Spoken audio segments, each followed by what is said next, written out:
Imagine walking through a desolate valley, where the ground is covered in thousands of human bones.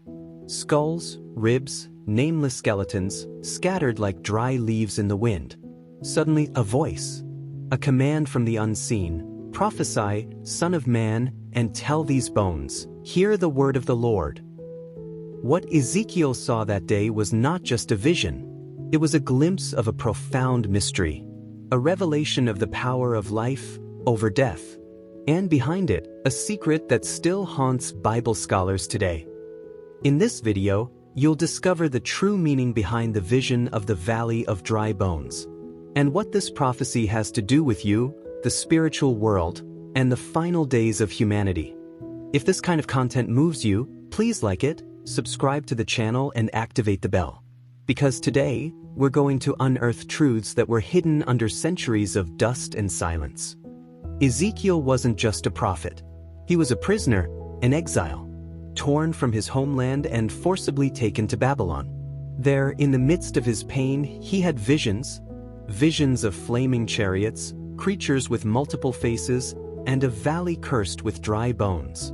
His name means God strengthens, and he was called to announce judgment and hope during one of the darkest periods in Israel's history.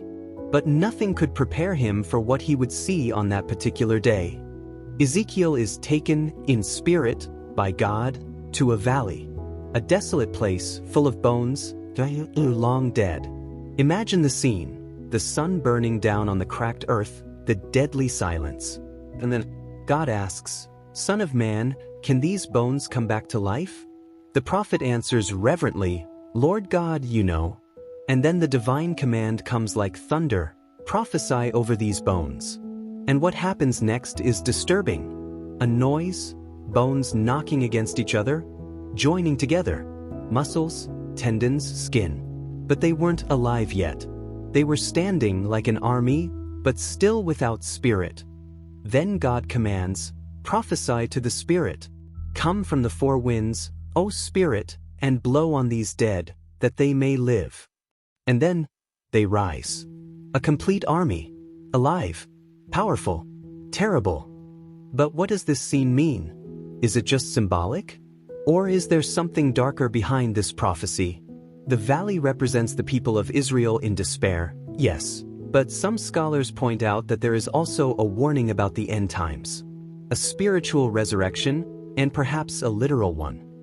The vision of the Valley of Dry Bones is also seen as an eschatological prophecy. Some scholars say it points to the end times. Others, to the spiritual rebirth of Israel as a nation, something that happened in 1948. Coincidence? Or the fulfillment of a forgotten prophecy? There are also those who see here a reference to the second coming, the resurrection of the dead, the final battle between good and evil. Could it be that Ezekiel's army is already among us? Are these dead symbolic of a spiritually obliterated generation about to awaken with divine fury? What if the Valley of Dry Bones is a metaphor for our world today? A dead spiritual world without a soul, without life, waiting for a breath, for an awakening. Does God still blow on the dead? Is there hope for those who have fallen into ruin? The answer may lie in this prophecy. God can revive what has been lost, and what seemed dead can come back to life. The Valley of Dry Bones is not just a story. It's a warning, a reminder, and a call for us to get up, for the Spirit to fill us again, so that we can be part of this army, not of war, but of faith. Ezekiel's prophecy speaks of restoration, but every restoration begins with a decision to listen to the voice, to allow the Spirit to breathe life back into us, even if all seems lost.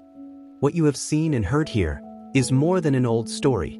It's a message that still echoes between the bones of time. If this video spoke to you, don't leave without leaving your like, subscribing to the channel, and sharing this message with someone who needs life. Because maybe they're walking in their own valley and haven't yet heard the voice of the prophet. Until the next video, and remember, even the driest bones can live again.